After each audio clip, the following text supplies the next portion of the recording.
Hi guys, it's Rob from Royal Balls. My 2021 season has already started and I'm already pairing up snakes, even though I'm still finishing out 2020's pairings. Here is the whiteboard for this year, and you'll see that it's, number one, it's bigger than last year, and for this time of the season, at the start of the season, there's a lot more green dots on it than there was last season. Some of my females are still recovering from laying, so this actually is a roster, and snakes will be added to it during the season. And as we go through this video, you will also see that I got a number of labels and coloured tags on the tubs.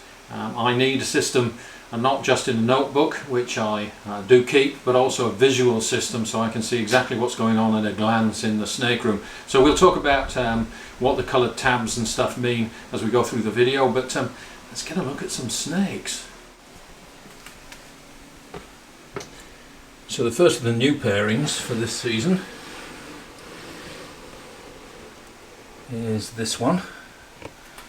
This is my Pastel Vanilla to the Orange Dream Yellow Belly male, and he has been locked up this season to a Pastel Enchi female. He has been doing the business. Now this female laid for me in April this year, but that was only after what I suspect was an initial build towards lay date in February, but she reabsorbed that row of follicles and developed the second row of follicles and went on to lay in April. So again, this is early days yet. That is an encouraging sign. The male is wrapped around the female, but I wanted to get this pairing in just in case she does decide that she wants to lay in February. This is an interesting pairing because the male is still being paired up with a female from what I consider to be this season's pairings, and this is the first of next season's pairings. I'm still hopeful of getting clutches from this season, but this female was the first female to lay for me, so this is the start of next season, and clearly we have an overlap, so my seasons are very strongly overlapping. And this first pairing is because this was the first female to lay. Some of the later females didn't lay until June, July, August time, so we don't need to start pairing them quite yet. They're actually still recovering from laying this season, so early days yet. So that's the Pastel Vanilla to the Orange Dream Yellow Belly male. And this guy here, this total lack of interest, which doesn't surprise me. This is a young first time male. He is an Exanthic, 66% possible het for clown, being paired to a possible double het, 66% possible het for Exanthic, 66% possible het for clown. I have a pair of females. No surprise here with this young male. Not quite ready yet, I don't think, so we'll try again next month. He'll go down to the next female to see whether he actually does respond. He is producing sperm plugs. I have popped him, so he is mature, but clearly at this stage in the season no interest yet. I'm still pairing these. These are the possible double het albino clowns. I have two of them, and they're being continued to be paired with a possible double het male, and those pairings have been going on for several months now, over from last season, and I think these females are still building.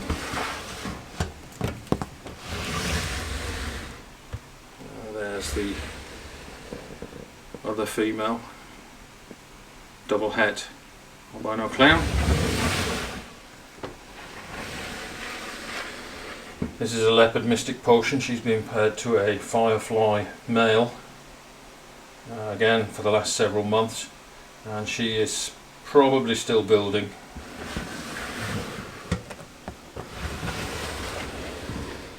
This is my Pied Girl. She's been paired to a Pastel Pied male, again for the last several months, so she is part of what I consider to be this season, not next season.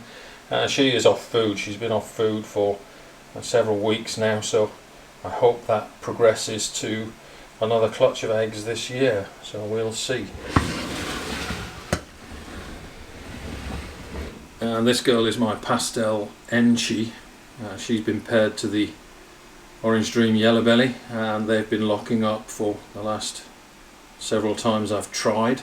And she is just starting to go off food now. She's starting to get a little bit erratic in food, a little bit inactive. So we'll see how that one progresses, but this is another one that I consider to be still part of this season rather than next season, so you can see how strongly my seasons are overlapping.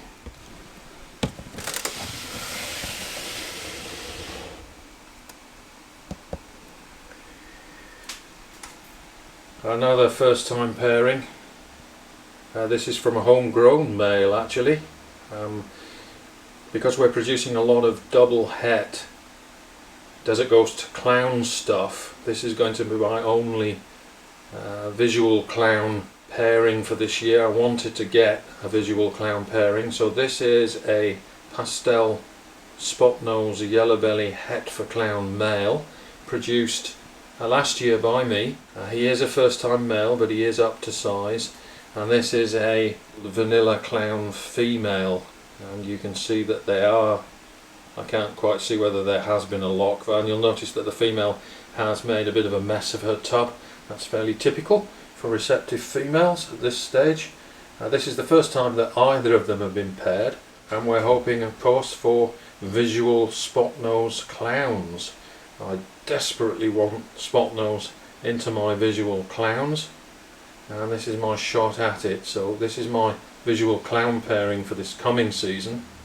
This is particularly interesting because it's a homegrown male. So that's another one that we just started just this week. We'll leave them to get on with it. And finally, tucked away in there with the female totally dominating the male, that's not a good sign. This is a normal female who didn't go for me this season, so we're trying to get her to go again after a year's break. But she is in with my Enchi Cypress Ivory possible blackhead, and the reason that he is in with this normal girl is that I'm not exactly certain 100% what he is. It is one of the Justin Kabelka imports, but it was labelled as possible blackhead. So I'd like to see exactly what we've got in this snake. The idea being to isolate Cypress and get that into my clown combos, but blackhead will be useful in several projects if he proves out to be blackhead as well. So again, first time male with a seasoned female who apparently wants nothing to do with it, but we'll see how that one goes. Again, early days. This is the first time that these guys have been paired up. He is a first time male and it's very early in the season yet. She did not lay until May 2 seasons ago, so it is early yet, and she needs to start eating better than she has been doing as well, so we'll see with these two. So that's the start of my 2021 season and my initial pairings. We're still pairing up from last year, finishing out this season, and we're already started on next season, so awesome stuff. Never stops. These females on my schedule breed all year round, so we'll see what we get next season. Exciting start. So moving to the quarantine room, I've moved my Leopard Lemonblast Desert Ghost into the quarantine rack, so you can service the two females from ARP and they'll all finish out their quarantine together. Here's obviously a first time male. Let's just take a look.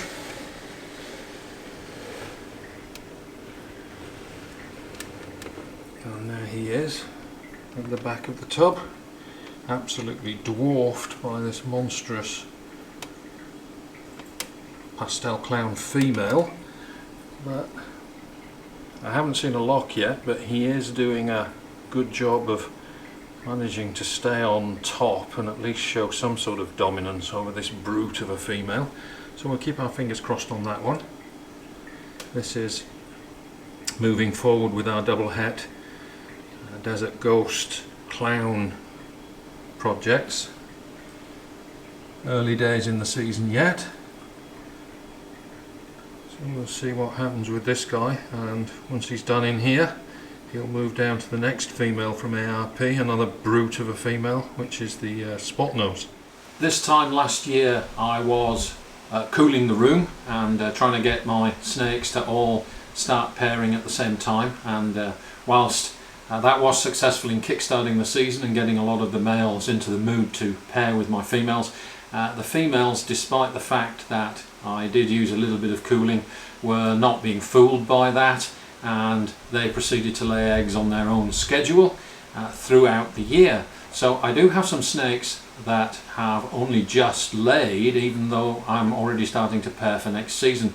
And I thought I'd take the opportunity of showing you guys something that I certainly haven't seen on many videos, and that's what happens to the females after they've laid, and how do you get them back into condition for next season.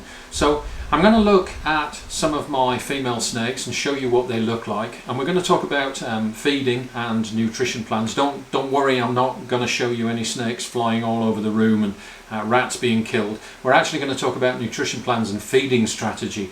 Let's take a look at some of these females and just chat about their feeding schedules on the road to recovery.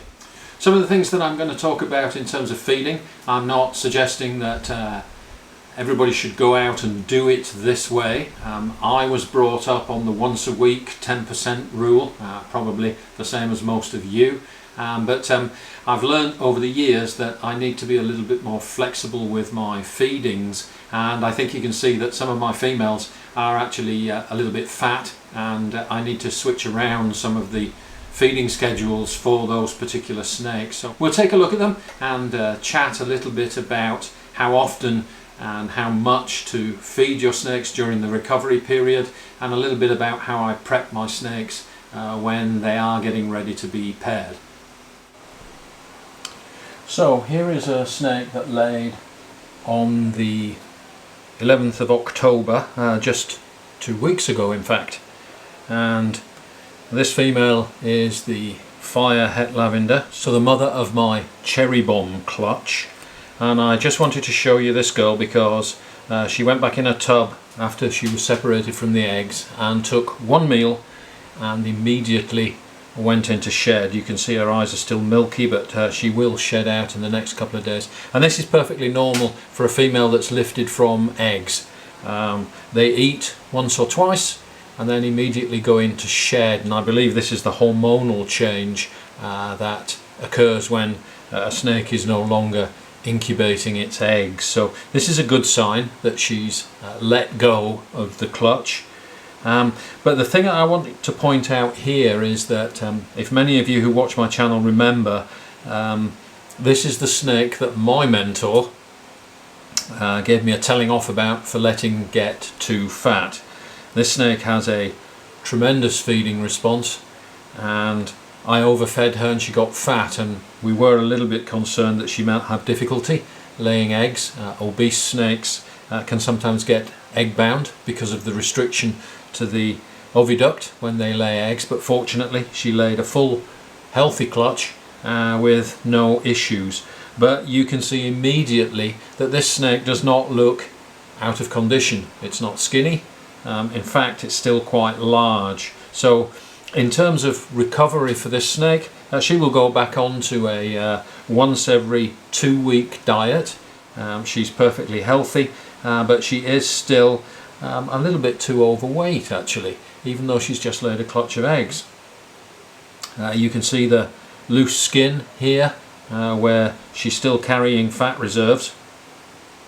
So this girl is going to go on a diet, and once my breeder females, my large breeder females, are established and recovering, and that does not mean that they've put back on all their weight, it just means they've put back on their condition, their colour is back, they are lively, active and healthy, then they go on to a slightly more reduced feeding regime until it's time to breed them again, when I will step up the feeding. If I was to feed this girl once a week, she would gain weight again and stay fat, and it's awful difficult to stimulate the breeding response in females if your snakes are already overfed. You can't feed them anymore. And one of the stimuluses to get females to breed is the seasonal abundance of food. So this girl will go on a diet. She'll be fed every 2 weeks. I will monitor her progress, and when it gets closer to the time that she will breed again next year and we have a full year to go, I will step up the feeding. So that's one of the reasons why I've learned to be a little bit flexible about feeding and recovery. Let's take a look at another snake.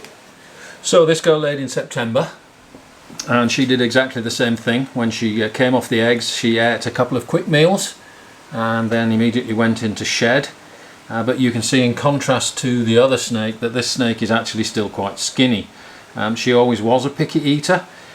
She is still, you can see, very skinny and underweight. You can see the spinal ridge here. So this girl does need to put on weight, and I will allow her the luxury of weekly meals until she puts weight back on, if she will take them. This girl was always a picky eater, and during the build phase, when she was being paired, she would take African soft furs quite readily, but nothing else. And as she went through that wild eating phase that these snakes go into, she started to take rats, and she took 2 or 3 rats over the course of 3 or 4 weeks, and that was it. That was her build phase, and I actually didn't think that was sufficient food for her, but she obviously did, because she went on to lay 8 fantastic eggs. The problem for this girl is that she never actually got even up to 2 kilograms before she laid, and after lay she was only 1,200 grams, so quite skinny. So you need to be flexible in your approach. This girl certainly does need more food, and I will be feeding her as much as she wants to eat on a weekly basis until she does gain back a lot of that condition. And because she tends to eat small meals anyway, rather than the larger meals that some of my more aggressive females do, this girl may actually stay on a weekly regime just to make sure that she is getting sufficient nutrition, whilst also being cognizant of her getting overweight. I don't think that's an issue with this girl, but it certainly was with the last one that you saw. So this is a girl that needs to be fed, and she'll be on a weekly feeding probably from now until she's ready to be paired again. This girl is my Pastel Vanilla Clown. She's bred for me the last 2 seasons in a row, and she laid back in August, so just 2.5 months ago is when she laid her clutch, and you can see that she has already regained her full thickness, full girth. Her colours are bright, and again, when she was recovering from that egg laying, she was being fed once a week, but this girl now no longer needs to be fed once a week.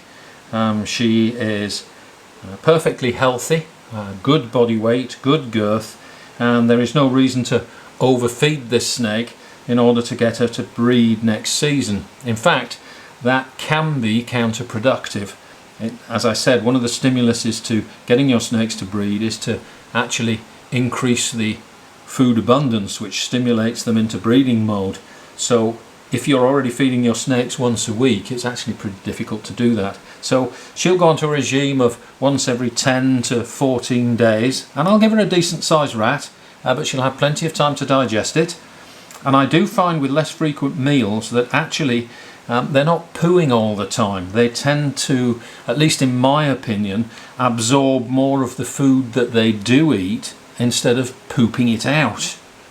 So I have found that at least for the off season, that irregular feedings, longer feeding periods, but still decent sized meals, keeps your snakes healthy, makes sure they don't go overweight, is actually a lot less work, and also they do tend to have quite an aggressive feeding response, making feeding day, number 1, exciting, and number 2, not so much of a worry about whether your snake's going to eat or not, because invariably they do. So that's another female, and you can see she's looking fantastic. This girl has fully recovered. She's back up to weight. She's glowing. This is a really good outcome. This is what I aim for with all of my breeder females. Within 2 or 3 months of laying eggs, they should be back in condition. You've seen a snake here that is the ideal, which obviously that's what you want.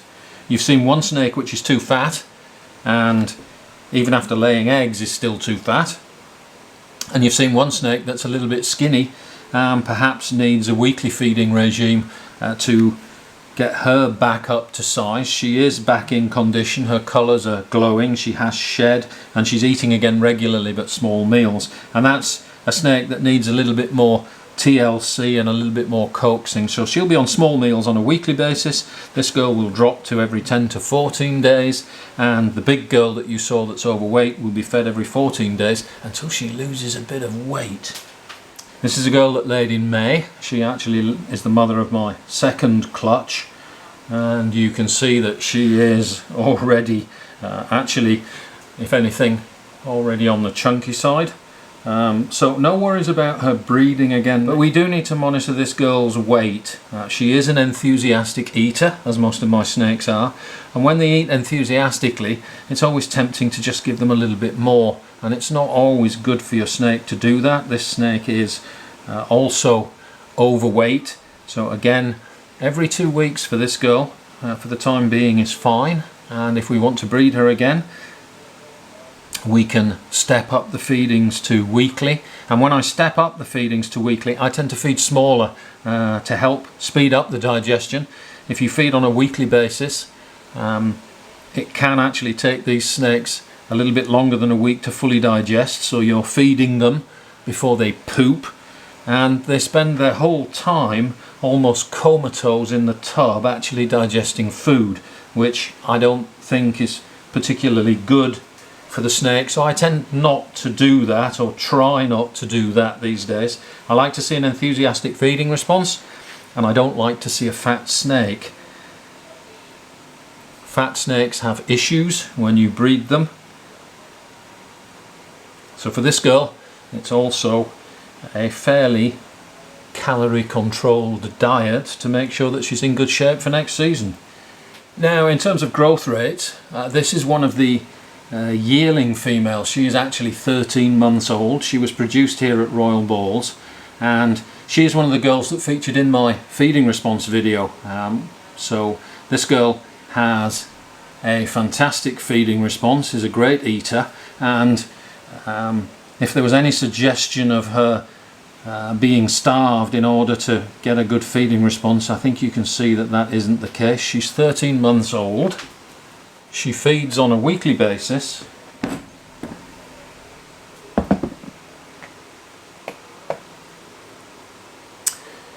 I need a tub to put this girl in because she won't stay still, but at 11 months old, fed weekly, she weighs 1100 grams. 13 months and 1100 grams, that's about 100 grams a month. So this snake definitely is not underfed.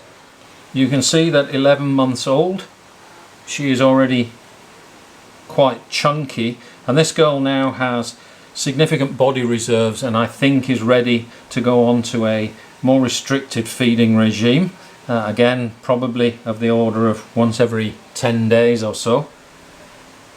She's not going to be bred this season, obviously. She's only a year old, just over a year old, so there's no way she's going to breed. She does not need to be ready until next season, when she'll be over 2 years old, and at that point I fully anticipate that she's going to weigh something close to 2,000 grams.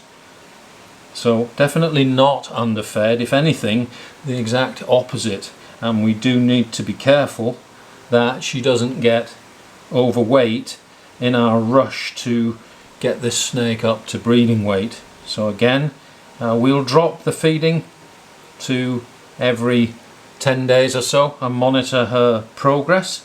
We'll watch and see how she keeps gaining weight, but she has a full year to reach breeding size, so no rush. She's not going to be bred this year.